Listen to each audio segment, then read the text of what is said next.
मिजोरम, गोवा, लद्दाख में पूर्ण कार्यात्मक साक्षरता।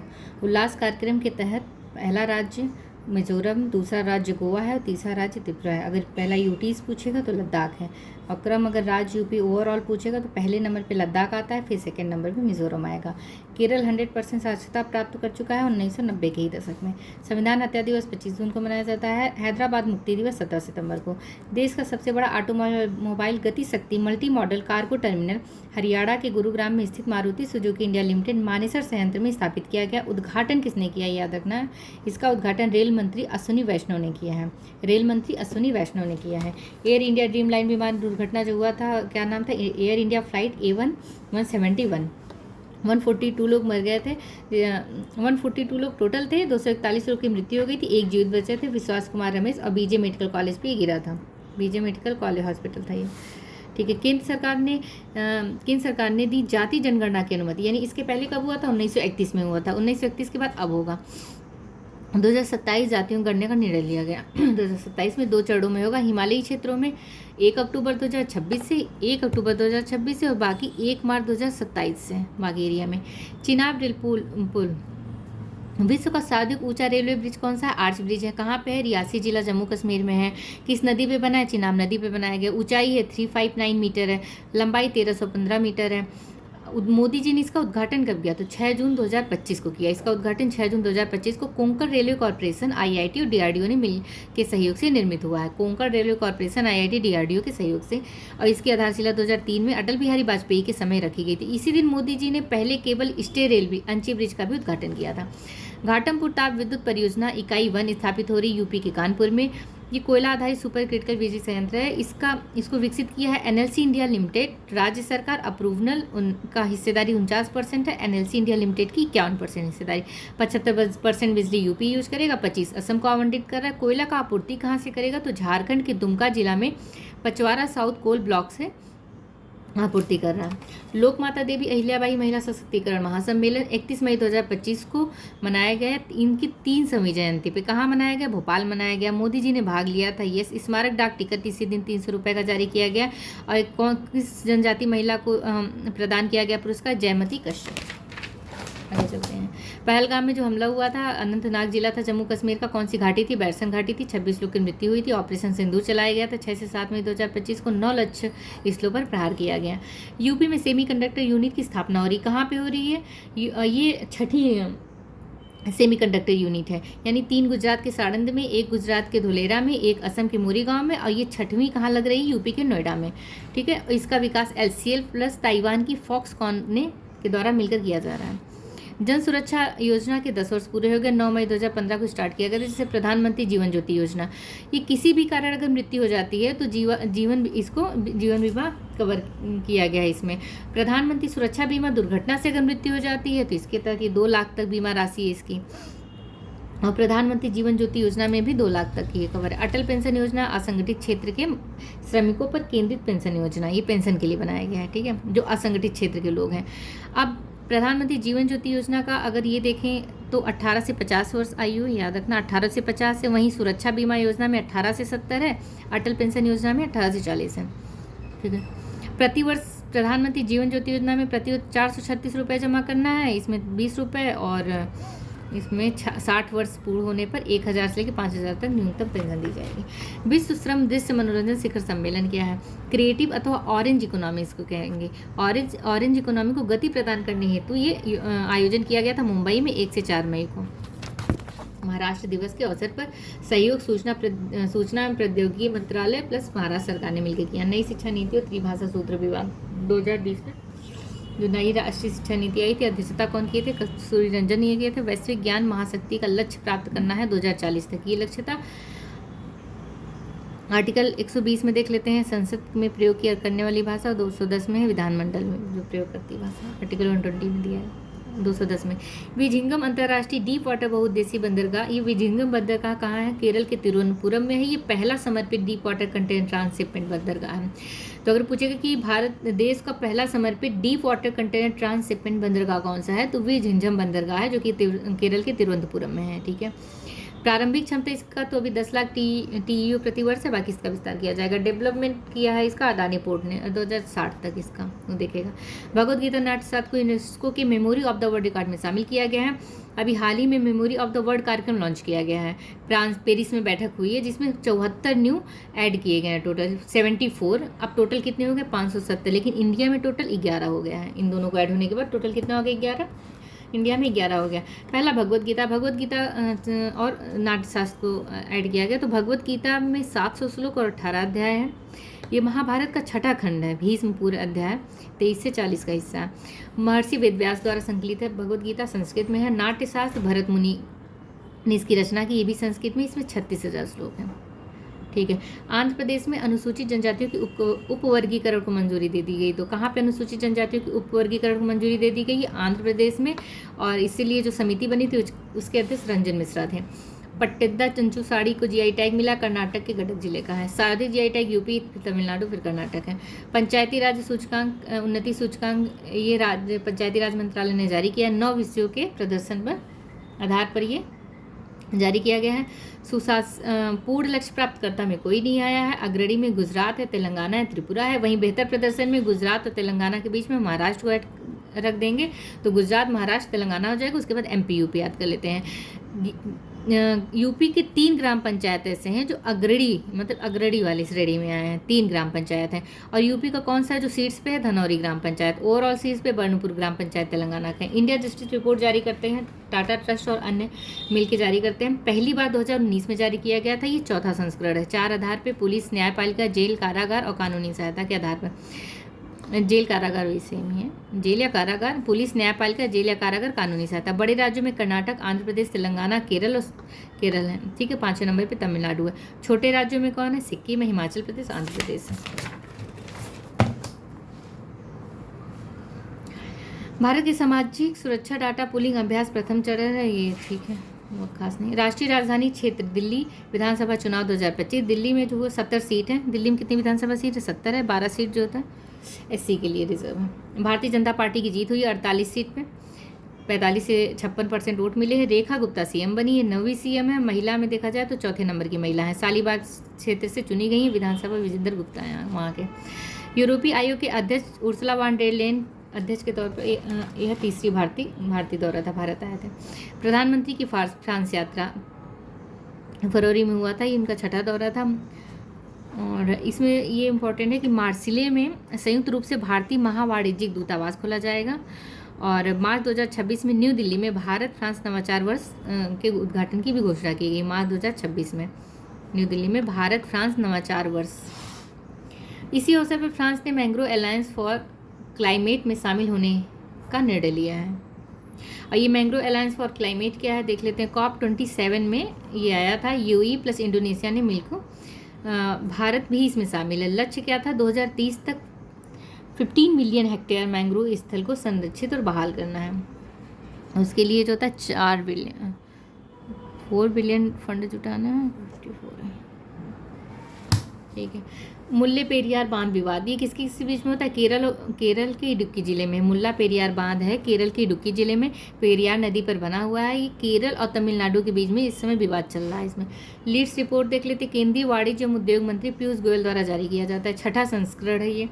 लॉजिस्टिक प्रणालियों की गहन समीक्षा पर यह जारी किया जाता है। 4 प्रमुख स्तंभों पे। स्थल रुद्ध राज्य में अचीवर्स में कौन आएगा? तटीय राज्य में अचीवर्स में कौन है? और पूर्वोत्तर राज्य में अचीवर्स में और यूटीज में। तो देखते हैं। स्थल रुद्ध में उत्तराखंड, हरियाणा, तेलंगाना और UP हैं। तटीय राज्य में हमें आंध्र प्रदेश, गोवा और केरल को छोड़ के बाकी लगभग सभी हैं। पूर्वोत्तर राज्य में सिक्किम, त्रिपुरा, मेघालय, नागालैंड मतलब अरुणाचल प्रदेश नहीं है, असम नहीं और मणिपुर नहीं है। इसके अलावा सारे आ जाएंगे। यूटीज़ में चंडीगढ़ और दिल्ली है। त्रिपुरा भाषणी के साथ MOU हस्ताक्षर कर लिया। त्रिपुरा ये हस्ताक्षर करने वाला पहला पूर्वोत्तर राज्य बन गया है। ओवरऑल 8वां है। भाषणी का ये AI संचालित भाषा अनुवाद मंच है। और तमिलनाडु में लयू की शुरुआत, तमिलनाडु लयू की खोज से ऐसे पूर्व की गई थी। इस तरह अच्छा, अभी हम देखते हैं आर्च ब्रिज का उद्घाटन मोदी जी ने 6 जून 2025 को किया था। वहीं सोनमर्ग सुरंग जो बना था उसका उद्घाटन, जिसे जेड मोड़ सुरंग भी कहते हैं, उसका उद्घाटन मोदी जी ने 13 जनवरी 2025 को किया। इसकी लंबाई कितनी है? 12 किलोमीटर है। ये सोनमर्ग सुरंग है कहाँ? ये जम्मू कश्मीर के गांदरबल जिला में है। और ये गागननीर से लेके सोनमर्ग के बीच में द्विदिशात्मक सड़क सुरंग है ये। केन बेतवा लिंक नदी जोड़ो परियोजना का शिलान्यास मोदी जी ने रखा 25 दिसंबर 2024 को एमपी के खजुराहो में। समझौता हुआ है केंद्रीय जल शक्ति मंत्रालय यूपी और एमपी की सरकार के बीच में। वहीं उसी दिन सेम डेट को ही ओंकारेश्वर फ्लोटिंग सौर परियोजना का उद्घाटन मोदी जी ने एमपी के खंडवा जिले में जाके किया।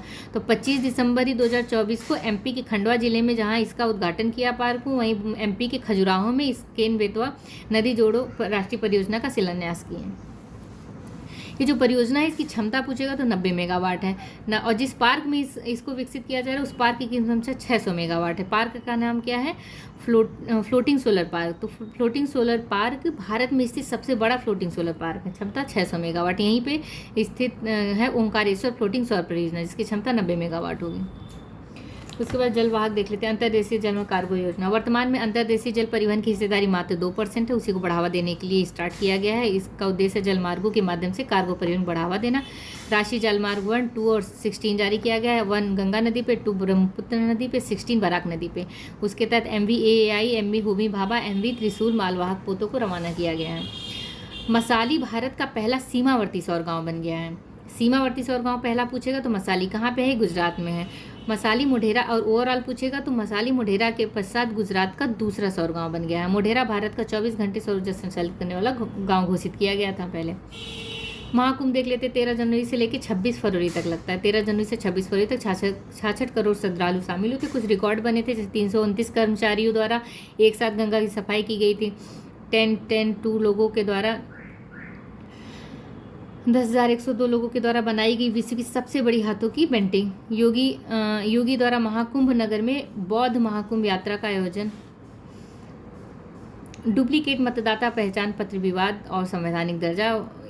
चुनाव आयोग ने प्रभावित मतदाताओं को एक नए EPIC प्रदान किए जो 10 अंक का नंबर है। लोक प्रतिनिधित्व अधिनियम 1950 में धारा 17 और धारा 18 में क्या देख लेते। कोई व्यक्ति एक से अधिक निर्वाचित क्षेत्रों में पंजीकृत नहीं होगा, और धारा 18 में कोई व्यक्ति एक ही निर्वाचन क्षेत्र में एक से अधिक बार पंजीकृत नहीं होगा।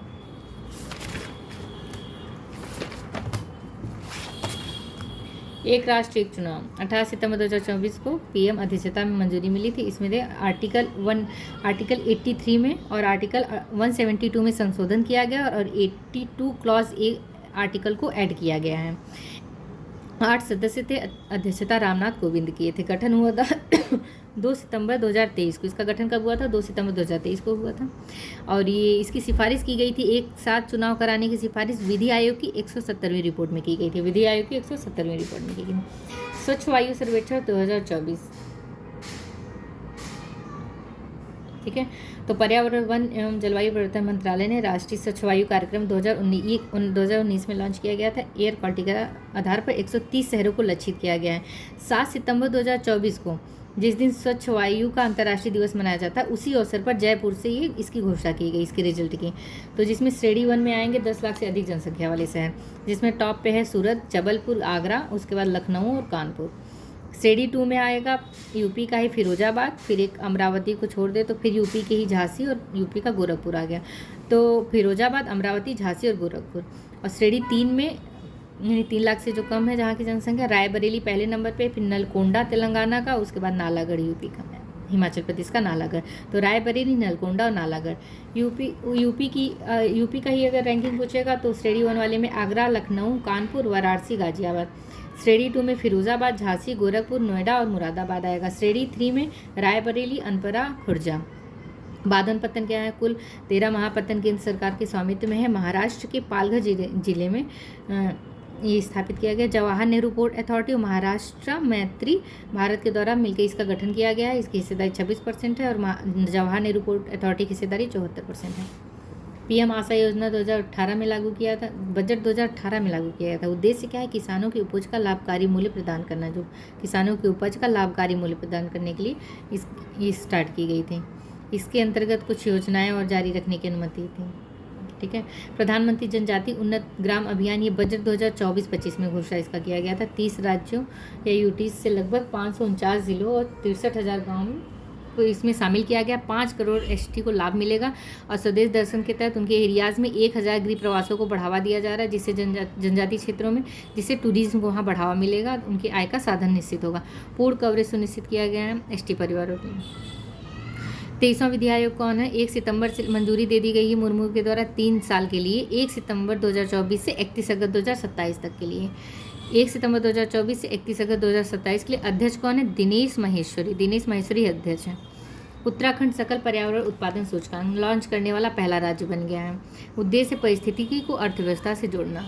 डिजिटल कृषि मिशन क्या है? डिजिटल कृषि में कृषि क्षेत्र और किसानों से संबंधित जानकारी और जितने भी आंकड़े हैं उसको एक ही मंच पे समेकित करना इसका उद्देश्य है।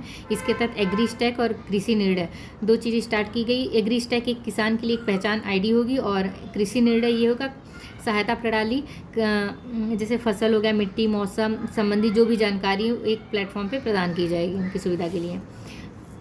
फिर बायोराइड योजना, बायोराइड ग्लोबल बायो इंडिया 2024 का आयोजन 12 से 14 सितंबर न्यू दिल्ली में किया गया था और वार्षिक कार्यक्रम का आयोजन BIRE के द्वारा। Biotechnology industry research assistant. बायोराइड योजना में कौन कौन सी योजनाएं शामिल है? जैसे जैव प्रौद्योगिकी अनुसंधान एवं विकास, औद्योगिकी एवं उद्यमिता विकास और bio manufacturing and bio foundry. योजना का कार्यान्वयन 2021-22 से 25-26 तक होगा। नमो भारत रैपिड रेल, ये 16 सितंबर को मोदी जी ने स्टार्ट किया था। भाई, भारत की पहली वंदे मेट्रो ट्रेन का उद्घाटन किया गया है, जिसे नमो भारत रैपिड रेल नाम दिया गया है। कहाँ से कहाँ तक चला गया है? अहमदाबाद से भुज तक। मिशन मौसम क्या है? मिशन मौसम पृथ्वी विज्ञान मंत्रालय ने स्टार्ट किया है। 3 संस्थान इस मिशन में कार्यान्वित हैं। भारत मौसम विज्ञान और भारतीय उष्णदेशीय मौसम विज्ञान संस्थान और राष्ट्रीय मध्यम अवधि पूर्वानुमान केंद्र, जो कि नोएडा में है। उच्च परिशुद्धता के साथ मौसम की भविष्यवाणी करेगा मिशन मौसम। सुप्रीम कोर्ट का ध्वज और प्रतीक देख लेते हैं। 28 जनवरी 1950 को उद्घाटन किया गया था सुप्रीम कोर्ट का। उस समय पहले CGI कौन थे? हीरालाल कानिया थे। इसके 75 वर्ष पूरे हो गए हैं 28 जनवरी 2025 को। 2025 में 75 वर्ष पूरे हुए हैं 28 जनवरी 2025 को। उसी के तहत मुर्मू ने SC के ध्वज के और प्रतीक चिन्ह का अनावरण किया है। ध्वज नीले रंग का है, उसमें संविधान, सुप्रीम कोर्ट का भवन, अशोक चक्र, ये सब चित्रित है। एक श्लोक लिखा गया है, ये तो धर्मस्थल Jaya. Container port performance index 2023 का चौथा संस्करण ये जारी किया गया है। वर्ल्ड बैंक और S&P ग्लोबल मार्केट इंटेलिजेंस द्वारा इसे विकसित किया जाता है। कंटेनर पोर्ट परफॉर्मेंस इंडेक्स को world bank and S&P global market intelligence द्वारा इसका विकास किया जाता है। पहले नंबर पे यांग सांग पत्तन आया है चाइना का, दूसरे नंबर पे ओमान पत्तन आया, 19वें नंबर पे विशाखापत्तनम है आंध्र प्रदेश का, 27वें नंबर पे मुद्रापत्तनम, यानी पहली बार टॉप 100 में भारत के 9 पत्तन शामिल हुए हैं। एकीकृत पेंशन योजना लागू कब से होगा? थे प्रभावी होगा, याद रखना है 1 अप्रैल 2025 से लागू या प्रभावी हो जाएगा। 1 अप्रैल 2025 से एकीकृत पेंशन योजना को लागू करने वाला पहला राज्य कौन सा बन गया? तो महाराष्ट्र बन गया है। राज्यों को विकास प्रदान किए, ये बाध्यकारी नहीं है राज्यों पर ये योजना, याद रखना है। 3 प्रकार का सुनिश्चित किया गया है पेंशन। सुनिश्चित पेंशन, एक तो अगर कोई सेवानिवृत्ति के अंतिम 12 महीने में जो भी उसकी सैलरी होगी उसका 50% राशि उसको दिया जाएगा, अगर वो न्यूनतम 25 वर्ष की सेवा दिया है। लेकिन अगर 25% से कम सेवा दिया है तो आनुपातिक रूप से पेंशन प्रदान किया जाएगा। अगर न्यूनतम 10 साल की भी सेवा दिया गया है तो भी 10,000 पर मंथ दिया जाएगा। सुनिश्चित पारिवारिक पेंशन ये है कि पेंशन का 60% राशि दिया जाएगा। सुनिश्चित न्यूनतम पेंशन, अगर न्यूनतम 10 वर्ष तक भी सेवा किया है तो 10,000 रुपये प्रति माह पेंशन के रूप में प्रदान किया जाएगा। कर्मचारी का योगदान इसमें वेतन का 10% और केंद्र सरकार 18.5% है। NPS वात्सल्य 24-25 के बजट में इसकी घोषणा की गई है। पात्र है 18 साल से कम आयु के लोग, इसके पात्र लोग न्यूनतम 1,000 है एवं अधिकतम की कोई सीमा नहीं। माता पिता जो भी अभिभावकों के द्वारा अंशदान किया जाएगा और वयस्क होने पर ही NPS खाते में ऑटोमेटिक चेंज हो जाएगा। न्यू दिल्ली में लॉन्च किया गया था NPS वात्सल्य को। वैश्विक इंडिया AI समिट 3 से 4 जुलाई को भारत मंडपम में हुआ था। उद्घाटन अश्विनी वैष्णव ने किया था और इसका आयोजन केंद्रीय इलेक्ट्रॉनिक और सूचना प्रौद्योगिकी मंत्रालय द्वारा किया गया है। 12 नए औद्योगिक शहर का विकास अभी घोषणा की गई। इसके पहले भी 11 औद्योगिक गलियारों के विकास को मंजूरी दी गई थी दिसंबर 2020 में ही। अभी हाल ही में 28 अगस्त 2024 को 12 नए औद्योगिक नोड शहरों की स्थापना मंजूरी, जो कि यूपी के केवल 2 हैं, आगरा और इलाहाबाद, याद रखना है। 10 और इसके तहत 4 ग्रीन फील्ड औद्योगिक स्मार्ट शहर भी बने हैं, जो कि धोलेरा विशेष निवेश क्षेत्र गुजरात में है, औरंगाबाद औद्योगिक शहर महाराष्ट्र, एकीकृत औद्योगिक टाउनशिप नोएडा का और एकीकृत औद्योगिक टाउनशिप एमपी का।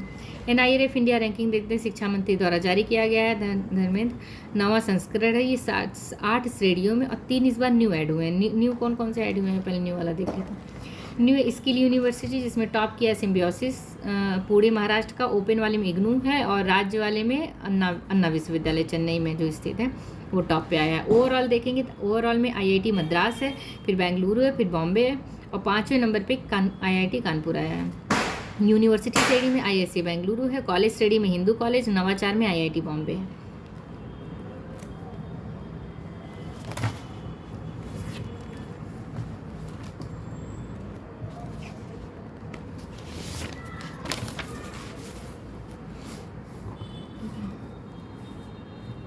भारत का प्रथम संविधान संग्रहालय कहाँ बना है? हरियाणा के सोनीपत में OP जिंदल ग्लोबल यूनिवर्सिटी में। उद्घाटन केंद्रीय विधि और न्याय राज्य मंत्री अर्जुन राम मेघवाल और ओम बिड़ला ने किया था। तो इस संविधान संग्रहालय का उद्घाटन किसने किया था? अर्जुन राम मेघवाल और ओम बिड़ला ने किया था। ठीक है। संविधान सभा के द्वारा संविधान अपनाने की 75वीं वर्षगांठ के अवसर पर इसका समारोह आयोजित किया गया था। हमारा संविधान हमारा स्वाभिमान के नाम से 10वां संविधान दिवस था। ये मुख्य विषय था हमारा संविधान हमारा स्वाभिमान। ठीक है। संविद क्या है? भारत का प्रथम रोबोटिक टूर गाइड संविद, जो कि OP जिंदल यूनिवर्सिटी पर IIT मद्रास ने के सहयोग से विकसित किया गया है। ये अर्ध मानवीय रोबोट का विकास किया गया है। वही झारखंड और महाराष्ट्र में विधानसभा का चुनाव हुआ था। झारखंड में विधानसभा की सीट है 81 और हेमंत सोरेन CM बने हैं और महाराष्ट्र में विधानसभा की सीट है 288 CM देखें। राष्ट्रीय प्राकृतिक खेती मिशन केंद्र प्रायोजित योजना है। उद्देश्य प्राकृतिक खेती को बढ़ावा देना है। केंद्रीय कृषि एवं किसान कल्याण मंत्रालय के अंतर्गत व्यय हुआ है 2481 करोड़ का। अवधि 25-26 है। अगले 2 वर्षों में इस मिशन को प्राकृतिक खेती को अपनाने वाली इच्छुक ग्राम पंचायतों के 15,000 समूहों में लागू किया जाएगा। यानी कि इस पहल का उद्देश्य 1 करोड़ किसानों तक पहुंचाना, 1 करोड़ किसानों तक प्राकृतिक खेती को पहुंचाना। 10,000 जैव इनपुट संसाधन केंद्र स्थापित किए जाएंगे। लगभग 2,000 प्राकृतिक खेती मॉडल प्रदर्शन फॉर्म स्थापित किया जाएगा। नमो ड्रोन दीदी योजना जो स्टार्ट किया गया था, 1000 नमो ड्रोन दीदी को ड्रोन सौंपा गया था। 15 अगस्त 2023 को 77वें स्वतंत्रता दिवस के अवसर पर ड्रोन दीदी योजना की घोषणा की गई थी। तो किस अवसर पर? 77वें स्वतंत्रता दिवस के अवसर पर कुल 15,000 ड्रोन बांटे जाएंगे। प्रथम 500 उर्वरक कंपनी के द्वारा उपलब्ध कराया जाएगा और 14,500 केंद्रीय सहायता से के माध्यम से उपलब्ध कराया जाएगा। ड्रोन में 80% लागत केंद्रीय सहायता के माध्यम से होगा। भारत का पहला व्यावहारिक AI डाटा बैंक का शुभारंभ मंत्री हैं केंद्रीय विज्ञान और प्रौद्योगिकी राज्य मंत्री जितेंद्र सिंह ने इसका शुभारंभ किया गया। अटल इनोवेशन मिशन की पहल की शुरुआत 2016 में हुई थी। अवधि 31 मार्च 2028 तक निर्धारित किया गया है। इसकी अभी 2.0 की अवधि है, 31 मार्च 2028 तक का। विस्तारित कार्यक्षेत्र में आवंटित बजट कितना है? 2,750 करोड़। कई नए कार्यक्रमों को प्रारंभ किया गया जैसे LIPI है। इसमें 22 अनुसूचित भाषाओं में नवाचार एवं उद्यमिता परितंत्र का निर्माण किया जाएगा। एक फ्रंटियर कार्यक्रम है जिससे जम्मू कश्मीर और लद्दाख, पूर्वोत्तर राज्यों और कांची जिलों एवं ब्लॉकों में नवाचार एवं उद्यमिता के लिए अनुकूल वातावरण का निर्माण किया जाएगा। 2500 नई अटल टिंकरिंग लैब्स की स्थापना की जाएगी और 5500 पेशेवर तैयार किए जाएंगे फ्रंटियर कार्यक्रम के तहत। और एक डीप टेक रिएक्टर इसी के तहत स्टार्ट किया गया। डीप टेक्नोलॉजी पर आधारित है। ये उन नवाचारों को संदर्भित जो उन्नत वैज्ञानिक तकनीकी प्रगति पर आधारित है। PM विद्यालक्ष्मी योजना क्या है?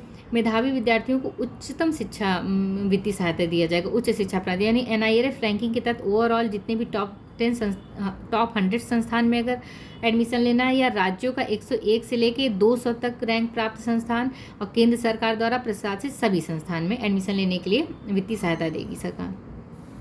राष्ट्रीय शिक्षा नीति के तहत अक्टूबर 2019-20 में 27% से बढ़ाकर 2035 तक 50% तक करने का लक्ष्य रखा गया। सकल नामांकन अनुपात को बढ़ा दिया गया है, यानी अब 2035 तक हमें कितना परसेंट प्राप्त करना है? सकल नामांकन अनुपात 50% तक। हरियाणा और जम्मू कश्मीर में भी चुनाव हुआ था। हरियाणा में सीट है 90 और जम्मू कश्मीर में 90। हरियाणा के CM नायब सिंह सैनी और जम्मू कश्मीर के उमर अब्दुल्ला बने हैं। 3 AI उत्कृष्टता केंद्र का जो उद्घाटन की स्थापना की है धर्मेंद्र प्रधान, केंद्रीय शिक्षा मंत्री धर्मेंद्र प्रधान के द्वारा। जैसे स्वास्थ्य सेवा क्षेत्र है, ठीक है, तो स्वास्थ्य सेवा क्षेत्र का नेतृत्व IIT दिल्ली करेगी। कृषि क्षेत्र का नेतृत्व IIT रोपड़ और सतत शहर क्षेत्र का नेतृत्व IIT कानपुर करेगी। राष्ट्रीय समुद्रवर्ती विरासत परिषद। तो राष्ट्रीय समुद्रवर्ती विरासत परिषद क्या है? भारत समृद्ध और विविध समुद्री विरासत को प्रदर्शित करने के उद्देश्य से लोथल में इस परिसर का विकास कर रही है। 2 चरणों में इसका विकास होगा। टारगेट 2025 तक। भारतीय पत्तन संघ इसकी नोडल एजेंसी होगी। भारतीय पत्तन संघ। भारतीय कौशल संस्थान मुंबई का उद्घाटन, यानी उद्घाटन 9 अक्टूबर 2024 में मोदी जी ने किया। पीपी मॉडल पर आधारित है। यानी 3 स्थानों पर भारतीय कौशल संस्थान स्थापित करने की स्वीकृति मिली है, मुंबई, अहमदाबाद और कानपुर। प्रेरणा ये सिंगापुर के इंस्टीट्यूट ऑफ टेक्निकल एजुकेशन के उसी समय दौरे पे गए थे फ्रांस में, तो वहीं से लिए थे। कानपुर देश का पहला भारतीय कौशल संस्थान का शिलान्यास किया गया था, सबसे पहले कानपुर में। क्रूज भारत मिशन, ये क्रूज पर्यटन को बढ़ावा देने के लिए स्टार्ट किया गया है। केंद्रीय पत्तन, पोत, परिवहन और जलमार्ग मंत्री सर्बानंद सोनोवाल के द्वारा मुंबई बंदरगाह से क्रूज भारत मिशन को लॉन्च किया गया। कहाँ से? मुंबई बंदरगाह से।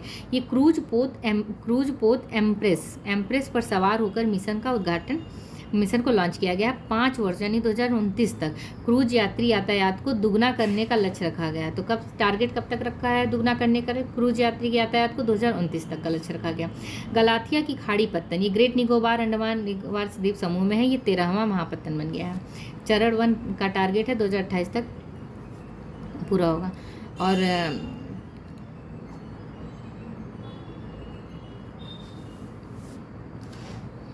शहरी शासन सूचकांक 2020 में प्रजा फाउंडेशन द्वारा ये जारी किया गया था। द्वितीय संस्करण है ये 2024 में। पहले नंबर पे केरल है, उड़ीसा है, फिर महाराष्ट्र, छत्तीसगढ़ और 5वें नंबर पे MP आया। और यूपी की रैंकिंग कितनी? 16 है। अंतिम में नागालैंड है। 4 विषयों पर आधारित यूपी की रैंक देख लेते हैं। सशक्त शहर निर्वाचित प्रतिनिधि और विधायी संरचना में 13th रैंक है। सशक्त शहर प्रशासन में 24 और सशक्त नागरिक में भी 24 है। राजकोषीय सशक्तिकरण में 6th रैंक है। SDG इंडिया इंडेक्स 2023-24 कौन जारी करता है? संयुक्त राष्ट्र एवं UNDP इंडिया की साझेदारी से नीति आयोग द्वारा जारी किया जाता है। ये 4था संस्करण है। थीम क्या है? विकसित भारत की ओर सतत प्रगति, समावेशी विकास। भारत का समग्र स्कोर कितना अगर पूछेगा तो 71 है। तो भारत का समग्र स्कोर याद कर लेना 71 है। ओवरऑल शीर्ष राज्य में देखेंगे तो केरल और UK आया है। 2nd नंबर पे तमिलनाडु है। 4th पे गोवा और हिमाचल प्रदेश एक साथ है। यूपी की रैंक कितनी है? 18 है। सर्वाधिक सुधार देखेंगे तो सबसे ज़्यादा सुधार यूपी ने किया है, फिर जम्मू कश्मीर, फिर उत्तराखंड ने 25 स्कोर का सुधार किया है। अग्रणी में लक्ष्य प्राप्त करता में कोई नहीं आया। अग्रणी में ही यूपी शामिल है। अग्रणी में यूपी शामिल है और उसके साथ अन्य राज्य भी हैं और बाकी मैक्सिमम राज्य प्रदर्शनकर्ता में भी शामिल है। गरीबी में टॉप पे देखा जाए तो तमिलनाडु है। भुखमरी में केरल, पुदुचेरी। वहीं स्वास्थ्य में गुजरात, दिल्ली और शिक्षा में दिल्ली के साथ केरल आ जाता है। स्वास्थ्य में दिल्ली के साथ गुजरात आ जाता है। सस्ती एवं स्वच्छ ऊर्जा में यूपी शीर्ष पे है और उसके साथ कुछ और राज्य भी हैं। और जल के नीचे जीवन में पश्चिम बंगाल है। तो राष्ट्रीय कंप्लीट हो गया।